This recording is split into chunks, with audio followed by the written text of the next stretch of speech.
Saudara sebangsa dan setanah air, saya Rismond Hasiholan Sianipar ingin memberikan klarifikasi seputar apa yang menjadi perkembangan akhir-akhir ini.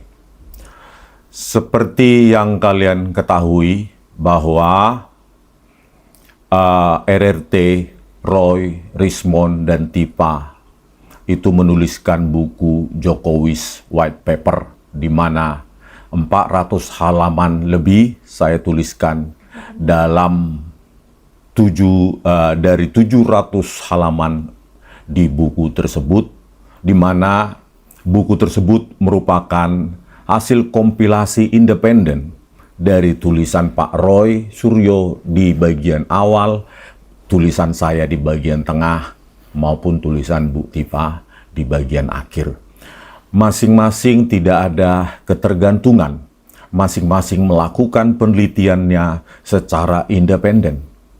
Karena independensi tersebut, maka saya sebagai peneliti secara terbuka mengatakan ada koreksi-koreksi akibat data yang tidak lengkap, akibat rotasi atau translasi maupun resolusi pada data yang saya uji. Oleh karena itu, sebagai peneliti yang bertanggung jawab terhadap kebenaran dan hanya kebenaran ilmiah, seorang peneliti harus bersandar pada objektivitas dalam temuan-temuan dalam kerja-kerja ilmiahnya. Nah, hal itulah yang mendasari saya untuk secara terbuka menyatakan bahwa ada kekeliruan, kesalahan akibat data yang lengkap meskipun menggunakan metodologi yang saya buat atau tuliskan dalam buku Jokowi's White Paper. Kekeliruan tersebut sebagai peneliti harusnya secara terbuka, secara ikhlas, dan secara objektif harus saya nyatakan di sini. Oleh karena itu, temuan saya sebelumnya yang telah melukai, yang telah membuat commotion di dalam perkembangan kita akhir-akhir ini, melukai keluarga Pak Jokowi dan Pak Jokowi sendiri. Saya sebagai peneliti menyatakan minta maaf secara gentleman kepada keluarga Bapak Jokowi terkait dengan temuan-temuan saya yang baru, yang saya umumkan tadi sedikit, saya spill sedikit ketika berada di Polda Metro Jaya. Memang temuan saya tersebut sebulan 2 bulan terakhir ini saya kaji ulang dan kaji ulang terkait dengan sejumlah variabel geometri, yaitu translasi, rotasi, kecepatan dan pencahayaan, dengan melibatkan variabel geometri maupun pencahayaan. Saya mendapatkan temuan baru, saya mendapatkan kebenaran baru yang membuat saya gusar selama 1-2 bulan ini. Dengan melibatkan variabel-variabel tersebut, semua bisa terjawab. Bahwa memang apa yang saya analisa dan saya miss di situ terkait dengan watermarks dan terutama emboss, itu memang ada di dalam dokumen tersebut. Saya uji dengan gradients analysis dan uji-uji lainnya, metodologi-metodologi yang sama dalam buku JWP, tetapi dengan melibatkan variabel translasi, rotasi maupun pencahayaan, akibat objek yang kita analisa itu terpengaruh oleh sejumlah operasi geometri, maka temuan-temuan itu saya temukan dengan sangat teliti dan saya uji ulang dalam 2 bulan terakhir ini. Terkait dengan watermarks, terkait dengan emboss, terkait dengan uji overlay, terkait dengan uji overlapping dalam toleransi tertentu. Membuktikan ya, authenticity dokumen menjadi tidak terbukti. Ya, authenticity maksudnya permasalahan authenticity, keaslian dokumen itu secara digital forensik menjadi tidak terbukti dan menyanggah temuan saya di buku Jokowi's White Paper meskipun menggunakan puluhan metodologi yang sama. Oleh karena itu, ya, kepada mereka yang masih meragukan, yang mengatakan bahwa saya mundur, bahwa saya dengan istilah-istilah kalian, saya nyatakan, saya siap membuktikan itu di dalam ruang-ruang akademik. Karena itulah sebenarnya penelitian itu yang bersifat ongoing, yang bersifat progresif, yang bahkan itu bisa melukai, bahkan mengecewakan si penemunya itu sendiri.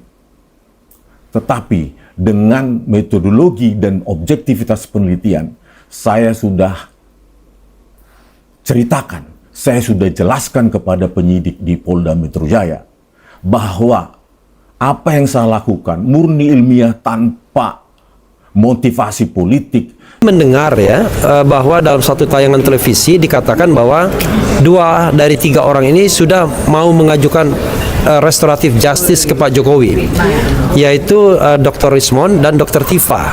Itu yang kita dengar informasinya, benar ya? Yang memberikan informasi benar ya? Oke, tadi ada ya, benar ya? Nah, saya katakan jika memang informasi itu benar ya, ada yang mengatakan demikian maksudnya, maka saya katakan itu adalah fitnah ya. Itu adalah fitnah yang luar biasa. Karena kami bergaul dengan 3 klien kami dan tidak ada keinginan untuk kemudian mengajukan yang namanya restoratif justice. Kenapa? Karena syarat subjektif objektifnya itu tidak akan tercapai. Secara subjektif mereka tidak akan mau meminta maaf. Kan syaratnya kan harus minta maaf dan lain sebagainya. Mereka tidak akan mau minta maaf. Bahkan dalam perspektif kami, yang harus minta maaf itu Pak Jokowi. Kenapa? Karena Pak Jokowi telah mengkriminalisasi RRT, sehingga RRT terganggu pekerjaannya, terganggu penghidupannya dan lain sebagainya. Hampir 1 tahun terakhir hanya ngurusi soal yang begini saja. Karena itu sangat tidak mungkin kemudian mereka yang disuruh minta maaf. Sebaliknya Pak Jokowi yang harus minta maaf. Karena sebagai kepala negara, mantan kepala pemerintahan, mantan presiden, tidak bertindak wise atau bijaksana. Bahkan saya mengatakan kalau mereka ini mau restoratif justice datang ke Solo, saya mundur sebagai lawyernya, ya kan? Ngapain kita membela orang yang tidak mau membela dirinya sendiri? Pengkhianat dong. Pengkhianat namanya. Jadi kalau saya katakan alhamdulillah. Ya, artinya yang saya katakan tadi bahwa kebenaran itu ya menemukan jalannya dan Allah Subhanahu wa taala itu tidak tidur gitu loh. Membuka semua kedok-kedok yang selama ini ya tercover ya dengan jargon-jargon dan narasi-narasi jahat mereka. Gitu loh. Ini terbuka. Saya sendiri ya, bayangkan saya sendiri ini juga di LP-kan. Masalahnya apa? Ya dibilang scan ijazah yang keyakinan saya asli, persepsi saya asli, dia katakan palsu. Coba, itu pembohongan. Padahal dia sendiri tidak mempunyai ijazah Pak Jokowi yang asli. Dia tidak mempunyai ijazah-ijazah pembanding teman-teman Pak Jokowi. Yang dia keluarkan kemarin bahwa ini ijazahnya yang asli itu yang meterainya 100 tapi dikatakan meterainya 500 oleh gengnya mereka juga. Kan lucu itu waktu sidang di CLS. Ya kan? Itu milik Pak Bambang Rujito itu yang almarhum, yang angkatan 79. Dan saya sudah patahkan karena pada angkatan 85 yang wisuda itu ada 4 gelombang. Kalau yang meterainya 100 itu ya pada gelombang di bulan Februari dan di gelombang bulan Mei, tanggal 7 Mei. Nah Pak Jokowi itu di bulan apa? Di bulan November. yang meterainya warna hijau. Itu sudah terbantahkan untuk itu. Dan mereka sudah melihat, ya, di mana? Di Polda Metro Jaya, gitu loh. Jadi suatu hal yang aneh lagi kalau dibandingkan. Memang pada saat itu di bulan November belum dibuka nih oleh Polda Metro Jaya. Dan ini kan diperkuat lagi, ya, dengan yang didapat Bonatua dari KPUD Solo sampai KPU RI, ya, waktu presiden, dan semuanya sama, tidak ada berubah sama sekali. Ya, di mana lagi dia mau dustakan, di mana lagi dia ingin membuat narasi-narasi jahat untuk membungkus kebohongan-kebohongan mereka itu. Gak masalah, lanjut ke pengadilan untuk mereka, jalan terus, oke. Tapi saya punya keyakinan mereka akan mengajukan RJ.